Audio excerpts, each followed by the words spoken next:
Warning, the following podcast has been classified as insanely lucrative. Listener discretion is advised.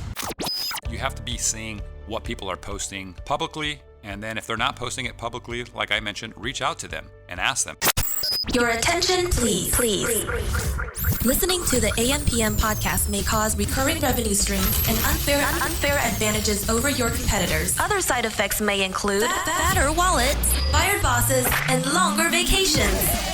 Listen at your own risk. Here's your host, seven-figure entrepreneur and online marketing madman, Manny Coates. Manny Coates.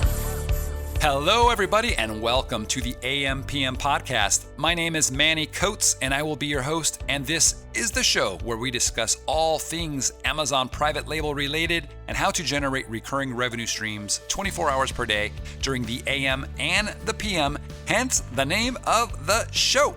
As a matter of fact, I was watching another Netflix exclusive. It's called F is for Family. I love The Family Guy, and I love those animated shows. And this one, it's an animated show. The main voice actor is Bill Burr. He's a comedian. I love this new show. You guys should check it out. Bill Burr is now one of my favorite comedians. While I was laughing my ass off, I was making money. How cool is that? Pretty cool, I think. So, guys, this is our FAQ series. This is where we come in and answer one frequently asked question very quickly. We get in, we get out, and we let you get onto your busy schedule. And as always, for this series, I am joined by my co-host, Guillermo Puyol. Guillermo, how are you doing, buddy? I'm doing awesome, Manny. Always excited to be here.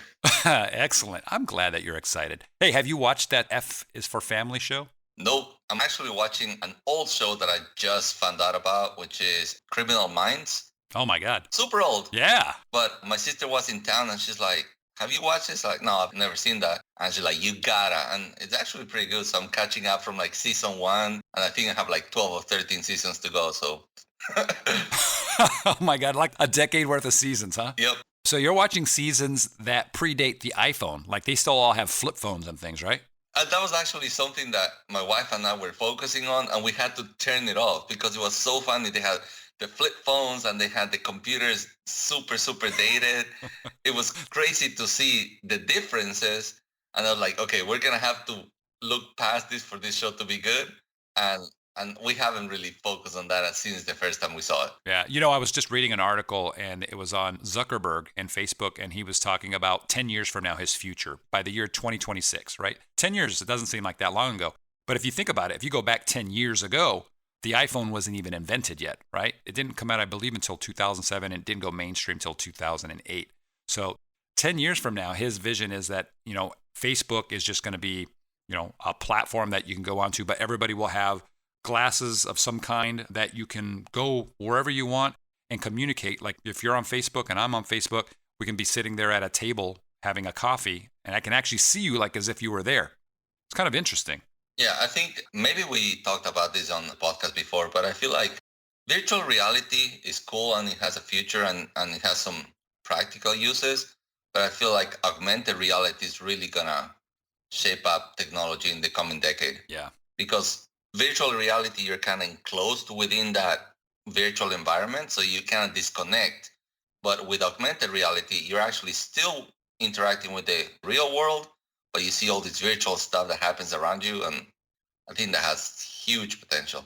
Yeah, for sure. They were talking about potential glitches too, like, you know, where you would see stuff that shouldn't be there because a hacker got in and now they're augmenting your reality, or something's supposed to be there and you don't see it because of a glitch, and then it messes everything up. So it's going to be a trippy, I guess in a decade we'll find out. It's going to be kind of crazy. If I would have went back 10 years to 2006, where I was sitting in an office talking to guys and said, hey, you know, in 10 years from now, right, in 2000, and I guess at that time it would have been 2000, let's say 15 or 16, we're going to have all the stuff, people would have been like, what? You're crazy. There's no way. Yeah. So I'm excited. Just by looking at Back to the Future, the stuff that back then seemed so far-fetched, now it's commonplace, you know? Yeah, that's crazy. So, all right, Guy, enough banter. Let's get into the episode here. We have one question that you've selected, and yeah, let's get to it.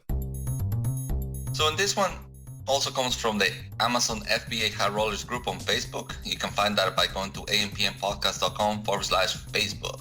And it says, how do I find the reason why customers are returning my products? I'm imagining that this person is having a lot of returns, probably due to the holidays, but there could be more to that. So what are your thoughts, Manny? Yeah, so I'm kind of weird where I really want to know the reason why someone's returning a product, especially during a launch. It's super important when you first, putting a product out there to find out why you're getting so many returns, or any returns for that matter. So let's first talk about how you can even find the reason, and then we're going to talk about some of the things that I do, okay? So again, I kind of hate talking about, going to a dashboard and doing things, but we need to do that so that you can see the reasons why things are happening. But essentially, once you're logged into Seller Central, you're going to click on your Reports tab, okay?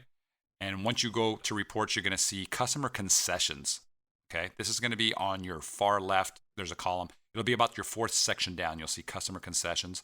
And then you're going to see FBA Customer Returns. Just click that. That's all you need to do. So it's those 3 steps.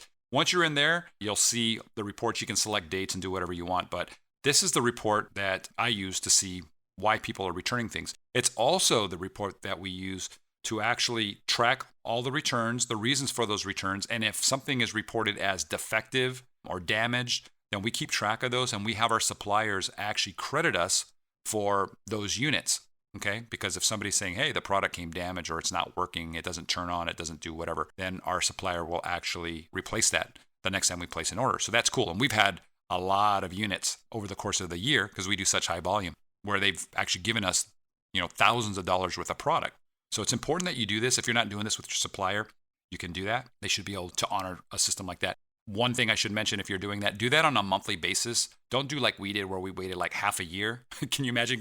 We waited half a year and they're like, hey, you owe us 1,100 units. They're like, what? Yeah. That will freak out a factory. So anyways, on this page, it tells you the reasons, okay? If it's damaged, if it's defective. The majority of them, in my case, say unknown. I wish they didn't have the option for somebody not to say something, because then you don't know. But as I was mentioning, Guy, when I first launch a product, I oftentimes reach out to those customers to find out why they returned it, okay? If it's something about my product, I want to know, right? I want to know, how can I fix this, and how can I make the next version of this product better? And another thing to consider is it might not be a problem with the product at all. It could be the listing, because there's a reason in there on the reporting page. It'll say, I believe it says, the product is not as described as on the website, something along those lines, okay?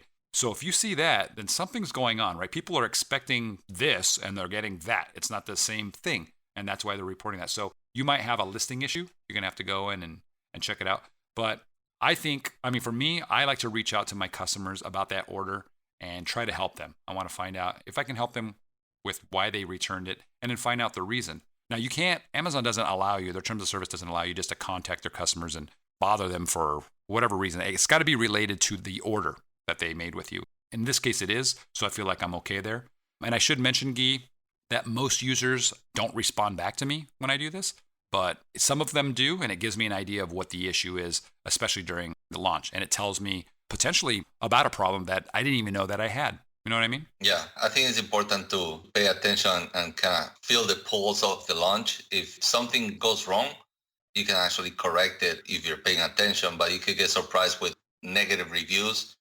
And that's actually another source. If you're already getting reviews, make sure that you're reading each one of the reviews, especially those 3-star ones. Those tend to have a lot of insightful information. The 1-stars are sometimes haters, and they just say, I hate this, it was broken or whatever. But the 3-star ones could give you a lot of tips of how you can improve your product. Yeah, for sure. You just got to, especially in the beginning, when you guys are launching, you have to be on top of everything, and you have to be seeing what people are posting publicly. And then if they're not posting it publicly, like I mentioned, reach out to them and ask them, hey, I noticed you returned my product. What was specifically the problem? Is there something I can do to correct this for you?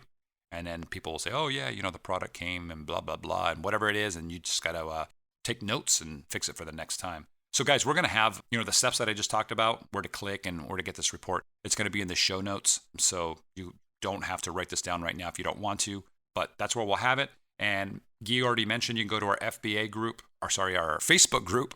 Anything else, Guy, that you want to add? The only thing is, if you're getting a lot of returns right now, don't freak out. That tends to be normal on the post-holiday season. A lot of people just return the gifts they got. So if the returns have increased in the last few days, it's actually something to be expected. Yeah, that's assuming you're listening to this podcast in January, because we just had, the Christmas season. So Absolutely. That's a really good point. So, all right, guys, if you want to check us out, again, head over to our Facebook group, and you can get there by going to our website at ampmpodcast.com/Facebook. And you can also check out the tools that we recommend on that page. There's a tools button at the top. And join me and Guy and 15,000, I believe. Is that what it is, Guy? Yeah. 15,000 sellers, Amazon sellers in our Facebook group. And we'd love to see you in there. So, guys, until next time, my name is Manny Coates. I'm here with Guillermo Puyol. We'll talk to you guys then. Take care. If you like this episode, definitely check out episode number 99. It's my 2016 Amazon FBA income report, and I discuss what I learned during my first year selling on Amazon. Check it out, episode number 99. Hey guys, Manny Coates here. If you've been following my podcast, you know I'm a huge fan of the Helium 10 tools for Amazon sellers. I only use the best tools out there, and the Helium 10 suite of tools are, in my opinion, best in class. Now, just because I'm the founder of Helium 10 doesn't mean that's all I use, right? I go where the money's at, and if there's a tool on the market that I haven't made and that tool helps me make money, I'll use it, and I'll talk about it here on the podcast, and I'll even link to it in our tools section at the ampmpodcast.com website. But I can honestly say that there's no place that I know of where you can get all the important tools that an FBA seller would need in one place, where the tools work with one another to help you save time and make you a lot of money. Now, the Helium 10 tools have had a huge hand in helping me go from zero to over $1 million in Amazon sales in just 10 months. Okay, keyword research, listing optimization, and a super tool called 5K Checker that makes sure that the words in my listings, okay, the front end and the back end, are actually indexed by Amazon. And guys, if you're not checking this, you're leaving money on the table for sure, because Amazon is always tweaking their search engine. Okay, so I always use 5K Checker every single month on every single one of my listings to ensure that my listings are still indexed for my keywords and that I'm still pulling in customers like crazy. If you're a longtime listener, you know I'll never use a tool unless it can save me a lot of time or it's gonna make me a lot of money. So I'm confident Helium 10 will do this for you guys, all right? There's a money back guarantee, so there's no risk. Check it out. Head over to helium10.com. Helium10.com. That's HELIUM10.com. You've been listening to the AM/PM podcast hosted by Manny Coates. For more information, insider tools, and to get the resources mentioned in this episode, visit ampmpodcast.com.